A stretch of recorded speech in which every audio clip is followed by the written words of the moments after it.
السلام علیکم ورحمۃ اللہ۔ یہ کوئی عرفان صاحب ہیں بھائی، بڑی اچھی پوسٹیں لگائی ہیں انہوں نے اور آیت بھی لگائی ہے۔ تھوڑا سا تعارف کرا دیں تو بہتر رہے گا تاکہ پتہ چلے کون سے عرفان صاحب ہیں اور کس پلیٹ فارم پر کھڑے ہیں۔ بہرحال یہ قابل غور باتیں ہیں۔ اس میں ایک تو یہ ہے کہ اللہ تعالیٰ کتنا مہربان ہے اپنے بندوں کے اوپر، جو کوئی عمل شروع کرتے ہیں مسلسل اس کو جاری رکھتے ہیں، اور بالفرض سفر کی وجہ سے یا بیماری کی وجہ سے وہ عمل نہ کر پائیں تو ان کا وہی عمل پورا لکھا جاتا ہے۔ یہ کتنی بڑی بات ہے، غور کرو میرے بھائیوں۔ لہٰذا یہ ان لوگوں کے لیے خوشخبری ہے جو کوئی عمل سٹارٹ کرتے ہیں، کیونکہ کسی ٹائم بیماری بھی آ سکتی ہے، کمزوری بھی آ سکتی ہے، بڑھاپا بھی آ سکتا ہے۔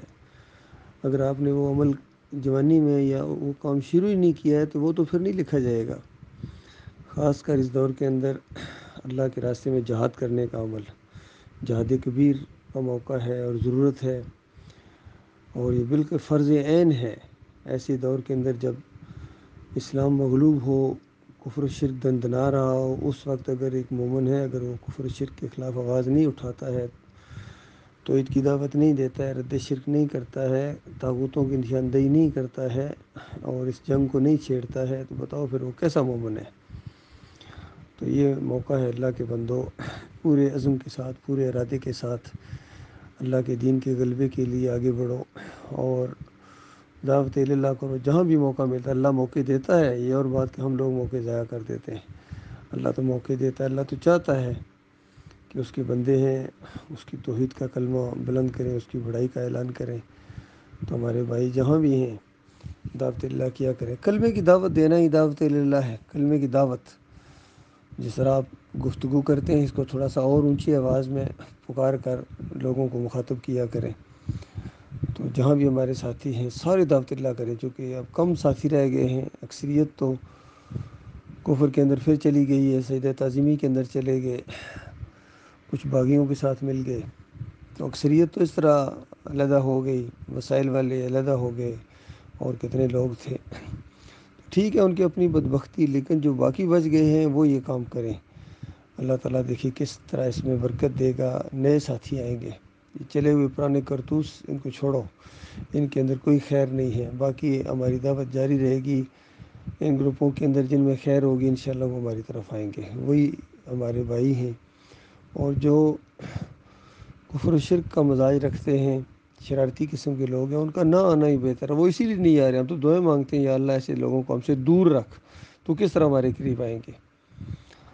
یہ معاملہ۔ دوسری بات، اوپر جو آیت ہے ایک لکھی ہوئی ہے سورہ الحشر کی، کہ جو شخص اللہ سے ڈرتا ہے اللہ اس کے لیے نکلنے کے لیے راستہ بناتا ہے، اور ایسی جگہ سے روزی دیتا ہے جہاں سے اسے گمان بھی نہیں ہوتا۔ یہ بڑی زبردست بات ہے سر یقین کی، کہ عام طور پر کچھ لوگ جو پھنسے ہوئے ہیں کسی جگہ، عام طور پر ان کے کچھ تحفظات ہیں یا کچھ ان کی مجبوریاں ہیں، تو جو اللہ سے ڈرنے والا ہے اللہ اس کو نکلنے کا، وہاں سے کفر و شرک کے اندھیروں سے نکلنے کا اللہ تعالیٰ اس کے لیے راستہ بنائے گا۔ وہ اس جال سے نکلیں گے، محمد حنیف کے جال سے نکلیں گے، کچھ انیس الدین کے جال سے نکلیں گے، قاری خلیل الرحمن کے جال سے نکلیں گے، اور فیاض محمود باجوہ کے جال سے نکلیں گے، اور دائیوں کے اور اختر بیگ کے اور یعقوب علی کے سرفراز نے سب نے اپنے اپنے جال بچھائے ہوئے ہیں، اور باقی دوسرے جو مسلک پرست ہیں ان کے بھی اپنے اپنے جال ہیں۔ کوئی بریلویت کا جال بچھا کے بیٹھا ہوا ہے، کوئی دیوبندیت کا، اہل حدیثیت کا، صوفیزم کا، جمہوریت کا، یہ کوئی تعویذ گنڈے لے کے بیٹھا ہوا ہے۔ سب جال بٹھائے ان شیطانوں نے، اور اپنے اپنے درجے کا ان کا معاملہ ہے، اور لوگوں کو پھنساتے ہیں اپنے جال کے اندر، سمجھتے ہیں یہ دیندار ہیں۔ ہرگز دیندار نہیں ہے، خالص دنیا دار ہیں، دین کا یہ ساتھ ہی نہیں دیتے، بلکہ روڑے اٹکاتے ہیں، ٹانگیں کھینچتے ہیں۔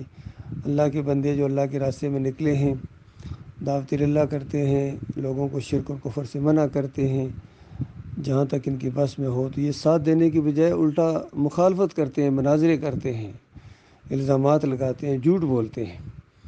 تو اللہ تعالیٰ ان سے نپٹنے کے لیے کافی ہے۔ جو اللہ سے ڈرنے والے ہیں وہ ان کے جال سے نکلیں گے۔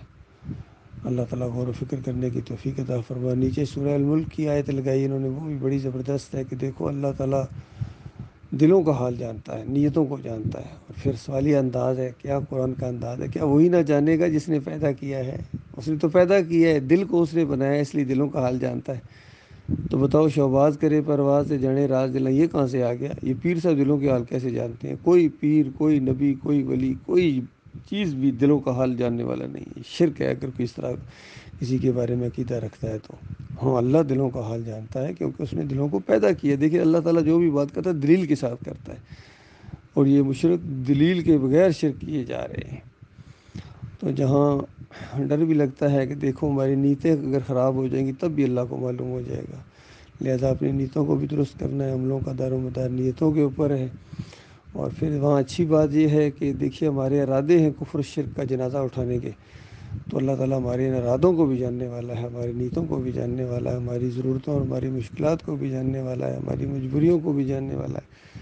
مالک ہمارا خیر خواہ ہے، نگہبان ہے۔ اللہ تعالیٰ ہمیں جو ہے سہارا دے گا، ہماری نگہبانی کرے گا، ہماری حفاظت فرمائے گا، اسی نے ہمیں بچایا ہے۔ ورنہ بڑے لوگ آئے ہیں، بڑے بڑے دعوے کرنے والے کفر و شرک کے اندر بہ گئے، ہمیں ہمارے مالک نے بچایا ہے۔ وہ ہمارا رب ہے، ہم سے محبت کرتا ہے، وہی ہماری رہنمائی کرتا ہے، جہاں کہیں ہم پھنس جاتے ہیں وہ ہمیں نکالتا ہے، مشکلیں حل کرتا ہے۔ بڑا ہی زبردست مالک ہے، یقین کیجیے، اس کی شان کسی جاننے والے سے پوچھو۔